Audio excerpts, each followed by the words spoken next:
conhece os princípios da fé, as leis espirituais da quarta dimensão que podem abençoar ainda mais a sua vida, desbloqueando abundância, prosperidade, cura e libertação? Se você está em busca disso e é mais um nível na fé, vem comigo nesse estudo, se liga. Vamos começar? Vem comigo. Eu sou a Cecília Leles e esse é o canal Abençoando Você. Seja muito bem-vindo e muito bem-vinda aqui no canal. Hoje nós começamos o nosso estudo sobre o livro A Quarta Dimensão, do reverendo David Yonggi Cho, da Coreia do Sul. Bom, esse livro ele foi realmente um marco na minha vida e eu não poderia deixar de compartilhar com vocês. O cristão, ele precisa orar e ele precisa viver pela fé, todos nós precisamos. Mas o que é fé? Como praticar essa fé? Fé é um sentimento? Fé é algo mais palpável? Como usar a fé? Como orar usando as leis da fé? E é isso que é tratado nesse livro. No vídeo de hoje, que é o primeiro da série, eu vou estar explicando para vocês quem que é o reverendo, o que é esse livro e os tópicos principais. Então, o reverendo David Cho, né? Ele viveu na Coreia do Sul, no período da guerra entre as Coreias. Então foi um período de muita miséria, de muita pobreza, de muita dificuldade. E ele tinha 19 anos nesse contexto e ele foi criado dentro da cultura daquela região, dentro da religião, né, do local, que era o budismo. Mas quando ele tinha 19 anos, ele pegou uma tuberculose. Ele trabalhava muito, vários empregos, para poder se sustentar como a maioria da população na época. E aí os pais deles fizeram o quê? Pegaram, venderam parte dos bens para pagar o tratamento médico dele. Mas o que aconteceu? O médico desenganou, falou, olha, não tem solução. Ele vai falecer em 3 meses.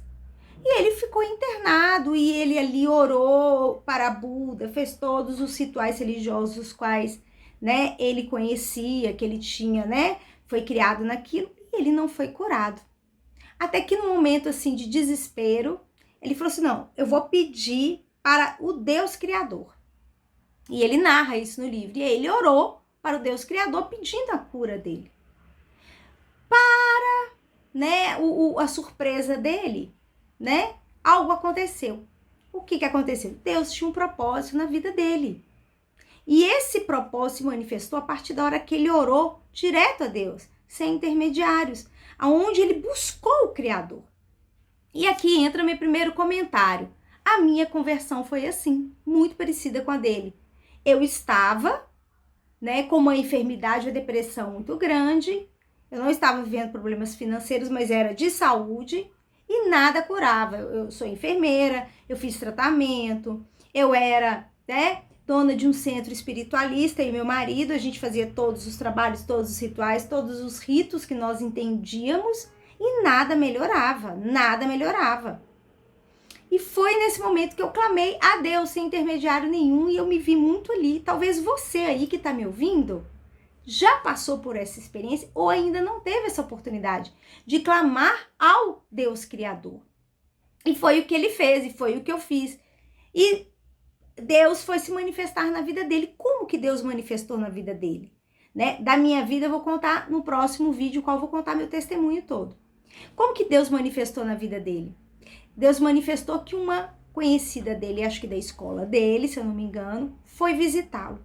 E lá ela orou, vou até pegar aqui as minhas anotações para compartilhar com vocês. Essa moça foi lá e orou para ele, falou de Jesus, falou da Bíblia para ele, e ele ficou muito comovido com as lágrimas dela, mas ele quis saber, falou assim, como é que é esse Deus? E aí ela começou a falar que Jesus tinha morrido na cruz, que ele tinha ressuscitado, que ele, pela graça, através da fé, salvava as pessoas, e foi contando para ele a história. E ele conta aqui no livro, que eu achei muito interessante.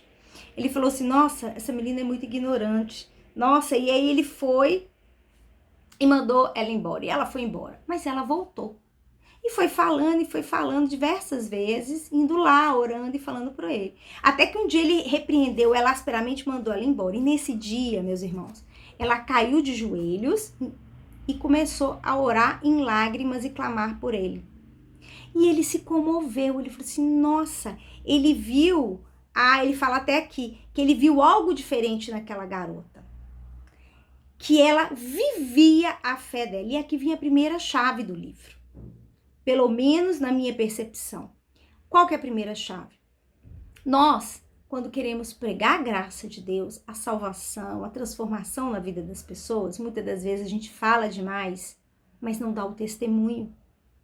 Então, se você tem um parente, uma pessoa que você ama, que ela está afastada do Senhor, que ela ainda não teve uma experiência com o Senhor, que ela está fixa em religiosidades, em revoltas ou no mundo, viva, seja essa luz. E ele fala isso aqui no livro, seja essa luz. E foi isso que aconteceu comigo também. Eu não fui criada dentro do evangelho.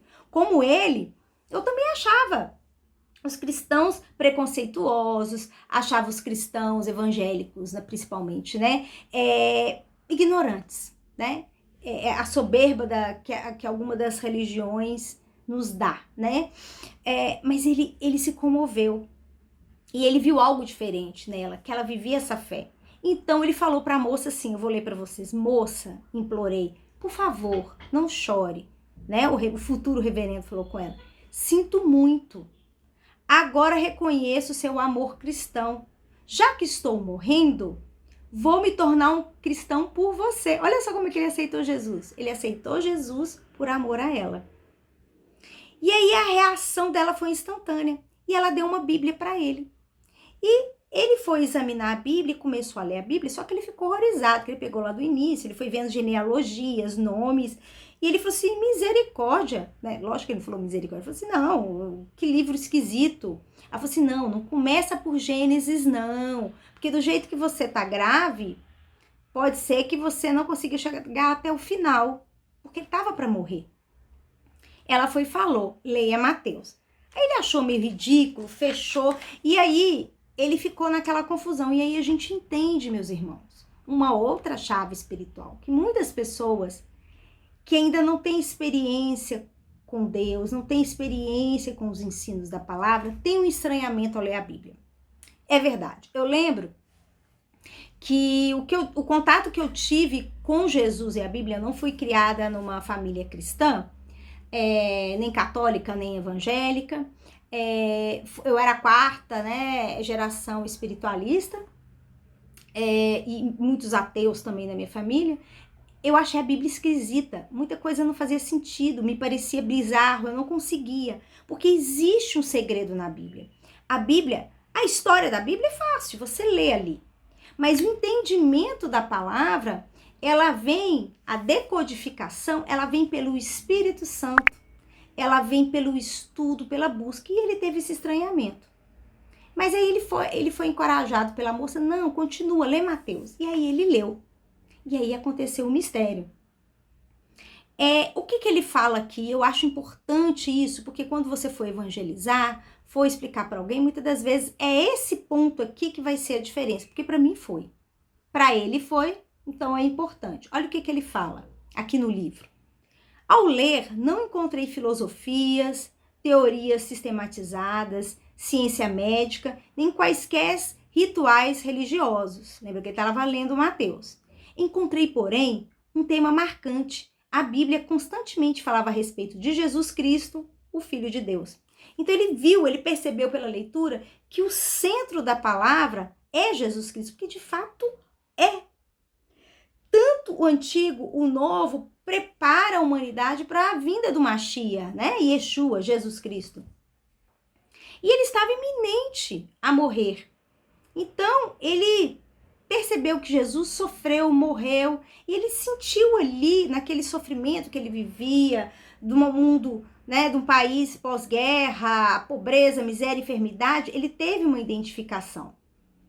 E que Jesus era uma revelação para ele. Ele fala uma coisa muito linda aqui, olha. Essa pessoa chamada Jesus Cristo não apresentava uma religião, um código de ética, nem uma série de rituais. De modo profundamente prático, Jesus trazia salvação à humanidade. Odiando o pecado, Cristo amava o pecador, aceitando a todos os que a ele se achegavam. Profundamente consciente dos meus pecados, sabia que precisava de seu perdão. Cristo curou os doentes, os enfermos vinham a ele e ele curava a todos os que o tocavam. Isso trouxe fé ao meu coração, disse ele. Fiquei esperançoso de que pudesse me curar também. Olha só, mais uma chave. Ele acreditou nas palavras e viu que Jesus, havia realizado obras de cura e de libertação. Ele falou assim, eu vou tomar posse disso. Cristo deu paz aos perturbados. E isso fez muito sentido para ele, porque naquele período, né, havia muitas pessoas que tinham perdido tudo por causa da guerra, né? E o reverendo, até então não era reverendo, o jovem, né? Ele via que ali Jesus expulsava demônios, porque ele via muitos endemoniados lá por causa dos transtornos mentais e emocionais que viviam. Cristo, ele fala assim, Cristo estava pronto até mesmo a enfrentar esse desafio. Expulsou os demônios e restaurou os possessos à vida normal. O amor de Cristo era poderoso, tocava a vida e as necessidades de todos que vinham a ele. E aí ele recebeu Jesus. Tremendo. Então foi um processo que ele passou.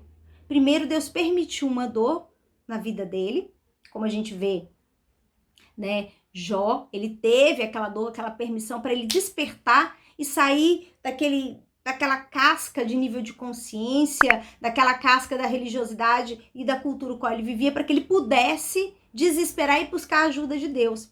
E aí ele aceitou Jesus. Sabe o que aconteceu com ele? Foi tremendo. Foi o que aconteceu comigo também. E talvez foi o que aconteceu com você. Ou você que ainda não teve uma experiência com Jesus, pode acontecer com você. O que ele teve?